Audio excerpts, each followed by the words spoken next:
YouTube channel कोई भी बंद करना तो सरकार निरंकुशता से उन लोगों की आवाज़ दबाना चाहती है। ऊपर से इलेक्शन है, सारा दंड टीवी और अखबारों पे तो इस तरह का कब्जा हो गया है, झूठ के जरिए, बेईमानी के जरिए, भ्रष्टाचार के जरिए। अफवाह तो ये मेन स्ट्रीम चैनल फैलाते हैं। कई बार मंत्रियों की कोई औकात नहीं, जैसे किसी मदारी के बंदर होते हैं, वो काम वही करेंगे जो पीएमओ चाहता है। एक ही फोटो होगा प्राइम मिनिस्टर का या किसी सीएम का। अरे क्या बदमाशी चल रही है देश में। यहाँ तो सोशल मीडिया की और ज़्यादा जरूरत है देश को, किसी को भी कोई बंद ना कर पाए, इसलिए उनको इमीडिएट हाई कोर्ट और सुप्रीम कोर्ट अप्रोच करना चाहिए ऐसे चैनल के लोगों को। नमस्कार, मैं ब्यूटी गिरी और आप देख रहे हैं नेशनल दस्तक। इस देश में मीडिया है, लोकतंत्र है, तमाम चीज़ें हवाला दी जाती है कि लोकतंत्र की आवाज़ चल रही है। नेशनल मीडिया की अगर बात कर ले तो जब नेशनल मीडिया पूरी तरीके से बिक गई तो जनता ने सोशल मीडिया पर मूव कर लिया। सोशल मीडिया से उनको खबरें मिलती थी। सोशल मीडिया ने भी बीड़ा उठाया था कि हम जनता की आवाज़ सरकार तक पहुंचाएंगे, सरकार की जो कुरीतियां हैं उसे जनता को समझाएंगे, और ये बखूबी चल रहा था। और जनता जो है सोशल मीडिया पर भरोसा करके, सोशल मीडिया को सपोर्ट देकर, सोशल मीडिया से ही भरोसा करके चल रही थी। लेकिन अब जब जो ये चुनाव करीब आते ही सरकार की बौखलाहट निकलकर सामने आई, और इसमें लगातार जो लोग भी ईवीएम की बात करते हैं, इलेक्टोरल बॉन्ड की बात करते हैं, सरकार की बात करते हैं, उनकी चैनल को या तो डीमोनेटाइज कर दिया जाता है या सीधे एक क्लिक में बंद कर दिया जाता है। और इस मुद्दे पर हमारे साथ बातचीत करने के लिए मौजूद है सुप्रीम कोर्ट के senior advocate Balraj Singh Malik. Sir, क्या कहेंगे, ये किस तरीके का कृत्य है और इस पर क्या इलाज है, इसका क्या किया जाए इस पे? देखो, देश में इमरजेंसी में भी इस तरह किया गया था, अखबारों को बंद करना, अखबार क्या छापेंगे उस पर कंट्रोल करना। आज के दिन उससे भी ज़्यादा गलत हालात हैं देश में, और जो लोग सत्ता में बैठे हैं उनको बर्दाश्त ही नहीं कि उनके नाकामयाबी या उनके गलत पॉलिसीज़ या उनकी गलत नीतियों के खिलाफ ये देश बोले। वो बिल्कुल ऐसा नहीं चाहते, ऐसा बर्दाश्त नहीं करना चाहते। और जबकि देश में जो सत्ता में लोग होते हैं वो दरअसल सत्ता नहीं है, वो भागीदारी में लोग हैं। कुछ लोगों को भागीदारी मिलती है, 5 साल में जनता की अदालत लगती है, उसमें सभी को जिनको जिम्मेदारी दी गई थी जनप्रतिनिधियों के रूप में, उनको पेश होके अपना उन्होंने क्या काम किया, कहाँ वो फेल हुए, और जो लोग विपक्ष के रूप में बैठते हैं वो लोग क्या क्या आरोप लगा रहे हैं, वो कितने सच हैं कितने गलत हैं, जनता उन सारी बातों पे फैसला करती है जब वो उनके सामने पेश होते हैं। इस देश में सबसे बड़ा अधिकार जो है लोगों का, राइट टू लाइफ, और राइट टू लाइफ के साथ ही उससे साथ कि आदमी जिंदा है तो जिंदा आदमी बोलता है और जिंदा आदमी सोचता है और वो सब कुछ जानना चाहता है और भागीदारी करता है। और देश में सरकार क्या कर रही है, सरकार में जो लोग बैठे हैं वो क्या कर रहे हैं, वो कहीं उसको मिसयूज़ तो नहीं कर रहे। तो राइट टू एक्सप्रेशन जो है उसी के तहत मीडिया को अधिकार मिलते हैं, बोलने का अधिकार, वो जनता का अधिकार है। जनता के अधिकार का ही सदुपयोग किया जाता है देश में चैनलों के रूप में और सोशल मीडिया के रूप में। यहाँ पे जो यूट्यूब चैनल चल रहे हैं, जो सोशल मीडिया चल रहा है, उसी पे भरोसा है, क्योंकि जो लाइसेंस शुदा अखबार हैं या टीवी हैं ज़्यादातर एक तरह से बिके हुए हैं, ऐसा देश की जनता का मानना है, वकील लोगों का मानना, हम लोग भी उसमें शामिल हैं। वो क्यों बिके हुए हैं? बिके हुए होने का मतलब ये है कि देश की जनता सबूत लेके थोड़ा घूम रही है कि तुमने पैसे लिए हैं या तुम प्रेशर में हो। ज़्यादातर मीडिया हाउसेज के मालिक व्यापारी लोग हैं और जिनकी पूंजी बढ़ती जा रही है, उनको अपने व्यापार करने के लिए जो सत्ता में लोग होते हैं उनकी चमचागिरी के लिए, उनके दबाव के लिए वो सारा काम करते हैं, क्योंकि उसकी एवज में वो बिजनेस करते हैं। बहाना है अखबार, बहाना है टीवी, दरअसल वो देश के साथ गद्दारी है। वो खाली सरकार की बात रखते हैं, सरकार में जो लोग सत्ता में बैठे होते हैं उनकी पसंद की बात रखते हैं। जनता के मुद्दों को तो उनमें जगह मिलती नहीं, ना अखबारों में मिलती और ना टीवी में मिलती। सारा दंड टीवी और अखबारों पे तो इस तरह का कब्जा हो गया है जिसके सबूत भी लोगों के पास है। हम लोगों को भी बहुत कुछ पता है कि अखबार और टीवी दफ्तरों में लोग बीजेपी और संघ के लोग बैठे हैं या पीएमओ से आदेश आते हैं क्या चलाना है क्या नहीं चलाना, कौन सी कहानी घड़नी है, देश को कैसे बेवकूफ़ बनाना है, कैसे लोगों का दिमाग में एक ही बात को चलाना है। तो ये सारी की सारी बातें लोगों को सोशल मीडिया पे भरोसा था। जब सोशल मीडिया को लोग देखने लगे तो काफ़ी मेन स्ट्रीम मीडिया के लोगों ने भी अपना सोशल मीडिया बना लिया, क्योंकि लोग देख नहीं रहे थे उनको। और उसमें भी वही प्रचार वो कर रहे जो वहाँ करना चाहते हैं।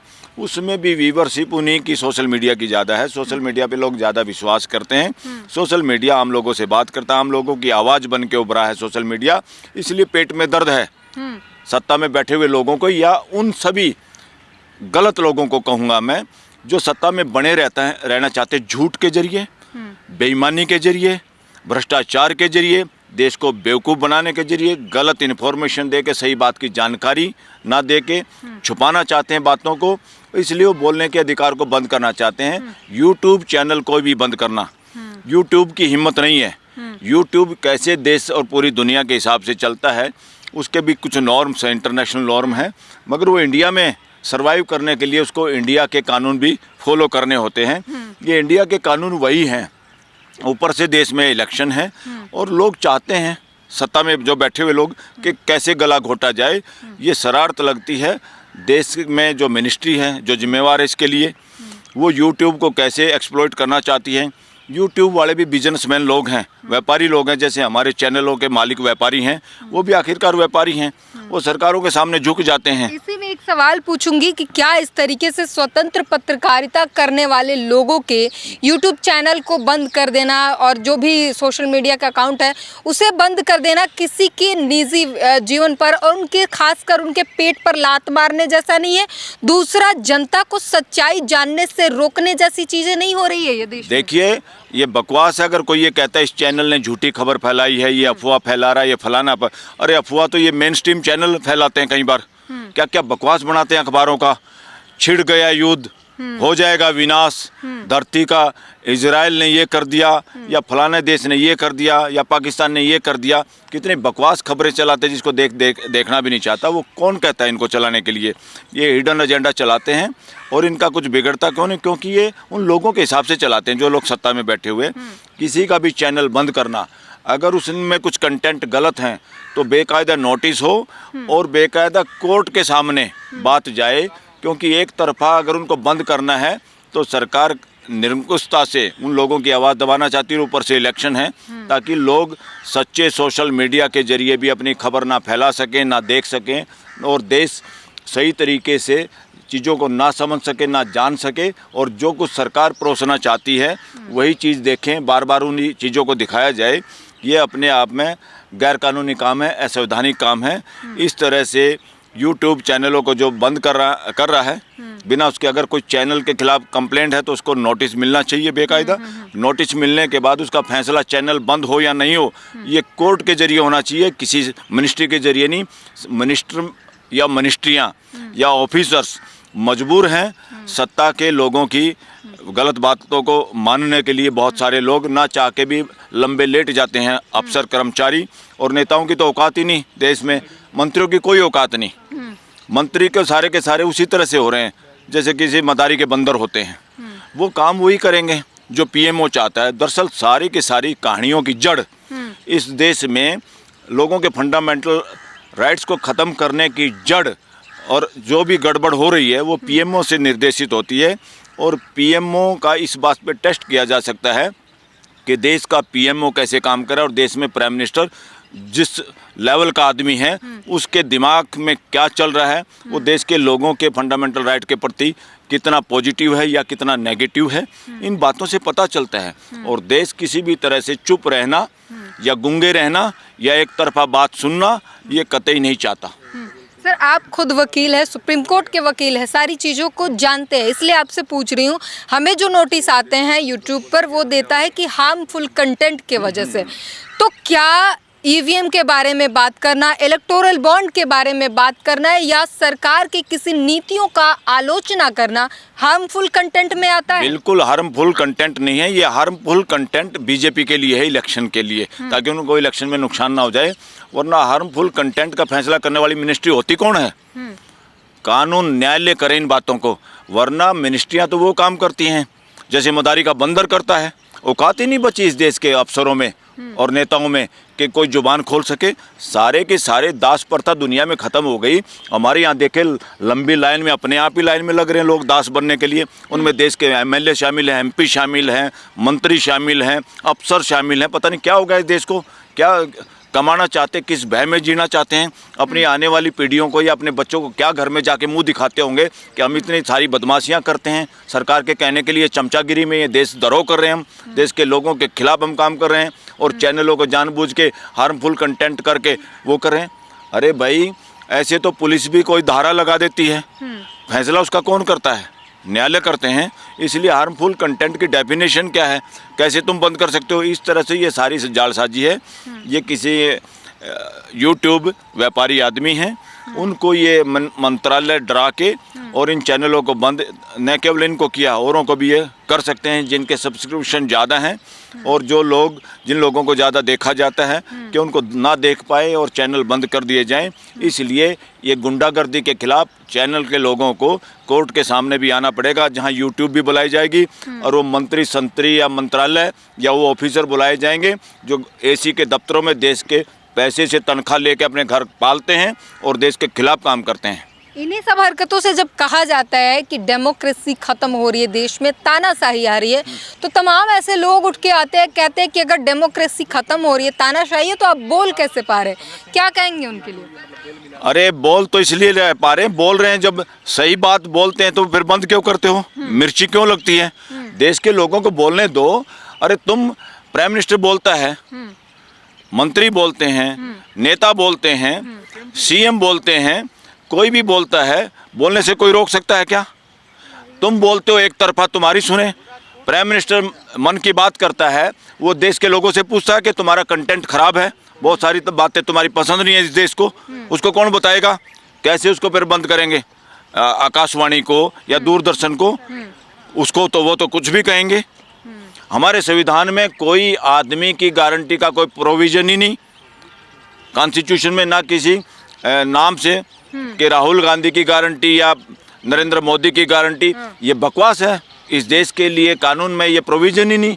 तुम गारंटी देते हो भाई तुम्हारे घर का या तुम्हारे बाप की जागीर है क्या ये देश? किसी की भी नेता की, वो ही सीएम हो, पीएम हो, अपोजिशन हो, कोई भी हो। तो ये सारी बकवास कर रहे हैं। देश को ये बैकवर्ड दिशा में ले जाने चाह रहे हैं। डेमोक्रेसी इनके दिमाग में नहीं है, ये डेमोक्रेटिक लोग नहीं है। ये उनके अंदर मानसिकता वही है साम्राज्य वाली, के साम्राज्य या व्यक्तिवाद वाली। ये दोनों की दोनों बातें महा बेवकूफ़ी भरी हैं। और प्राइम मिनिस्टर को और किसी भी नेताओं को, किसी भी सीएम को, किसी भी पॉलिटिकल लोगों को बचना चाहिए इन दोनों बातों से। इनको पहले तो हर पॉलिटिकल लीडर को, हर कार्यकर्ता को समझ में आ जाना चाहिए, इस देश में साम्राज्यवाद नहीं है, यहाँ राजशाही नहीं है और यहाँ पे किसी की गारंटी नहीं है। यहाँ संविधान की गारंटी है, संविधान को लागू करना है। लोगों के फंडामेंटल राइट की गारंटी संविधान देता है। इसमें व्यक्तिवाद के लिए कोई जगह नहीं इस देश में। कोई नेताओं में, पार्टियों में व्यक्तिवाद है, उसको भी धराशायी करने की जरूरत है इस देश में। और जो व्यक्तिवाद है कि एक ही फोटो होगा प्राइम मिनिस्टर का या किसी सीएम का, अरे क्या बदमाशी चल रही है देश में। इसको ना देश के युवा पसंद करते हैं, ना ये देश पसंद करता। इस तरह की बकवास बंद होनी चाहिए देश के अंदर। और किसी भी मीडिया को, किसी भी चैनल को बंद करने की जरूरत नहीं है। अगर कोई कंटेंट ऐसा है जो देश की सुरक्षा के लिए खतरा है और देश के तोड़ने में, विभाजन करने में कोई सहयोगी बन रहा है या नफरत फैला रहा है, उसको कंटेंट को भी नोटिस दीजिए। वो कंटेंट भी ऐसा गलत है या नहीं है, उसका फैसला भी कोर्ट करें, मंत्रालय नहीं करें, सरकारी कर्मचारी अधिकारी ना करें, कोई सीएम पीएम ना करें। तो इसलिए ये सारा का सारा फैसला भी अगर करने का राइट किसी को है और होना चाहिए तो सिर्फ अदालत को होना चाहिए। सारे यूट्यूबर्स को अभी कोर्ट जाने की जरूरत है? यस, सारे यूट्यूबर जिसको भी ऐसा बंद किया है, अगर वो चाहेंगे तो हम सब लोग, वकील लोग, क्योंकि हम तो फंडामेंटल राइट टू एक्सप्रेशन के पक्ष में हैं, उनकी मदद करेंगे, कोर्ट को सब कुछ बताएंगे। और जो अगर मान लो दबाव में काम कर रहा है यूट्यूब, उनको भी बुलाएंगे ताकि उनको डायरेक्शन मिले कि फ्यूचर में वो किसी का भी बंद नहीं करे। देश में इलेक्शन है, यहाँ तो सोशल मीडिया की और ज़्यादा जरूरत है देश को, किसी को भी कोई बंद ना कर पाए। इसलिए उनको इमीडिएट हाई कोर्ट और सुप्रीम कोर्ट अप्रोच करना चाहिए ऐसे चैनल के लोगों को। बिल्कुल, तो सर ने साफ कह दिया है कि ये साथ में खड़े हैं, सभी को सुप्रीम कोर्ट हाई कोर्ट जाने की ज़रूरत है। और देश की विडंबना है कि सोशल मीडिया पर जिस पर जनता भरोसा करती है, नेशनल मीडिया से भरोसा उठ जाने के बाद जनता ने सोशल मीडिया पर भरोसा किया। अब उस सोशल मीडिया को पूरी तरीके से बंद कर देने की साजिश चल रही है। जिस मीडिया ने खबरें सच्चाई दिखाई, जनता को सच्चाई से अवगत किया, उसे बंद किया जा रहा है। और इससे दो चीज़ें निकल कर आ रही है। एक तो आप स्वतंत्र पत्रकारिता करने वालों के पेट पर लात मार रहे हैं क्योंकि उनकी आजीविका इसी से चलती है। दूसरी, आप जनता को सच्चाई जानने से रोकना चाहते हो। आप चाहते ही नहीं हो कि जनता के पास सच्चाई आपकी पहुंचे, आपकी जो कुरीतियां हैं वो जनता जान सके, आज जनता की बातें आप तक पहुंच सके, क्योंकि आप सुनना ही नहीं चाहते। पूरी बातचीत पर अपनी प्रतिक्रिया जरूर दीजिए। कैमरामैन आशीष के साथ ब्यूटी गिरी, नेशनल दस्तक। नेशनल दस्तक की आपसे गुजारिश है कि अगर इसको बचाना चाहते हैं तो नेशनल दस्तक को सब्सक्राइब करने के लिए रेड कलर के सब्सक्राइब बटन को दबाएं, फिर बेल आइकन की घंटी दबाएं। नेशनल दस्तक को बचाने के लिए बहुत जरूरी है कि हर खबर को शेयर करें, लाइक करें, कमेंट जरूर करें।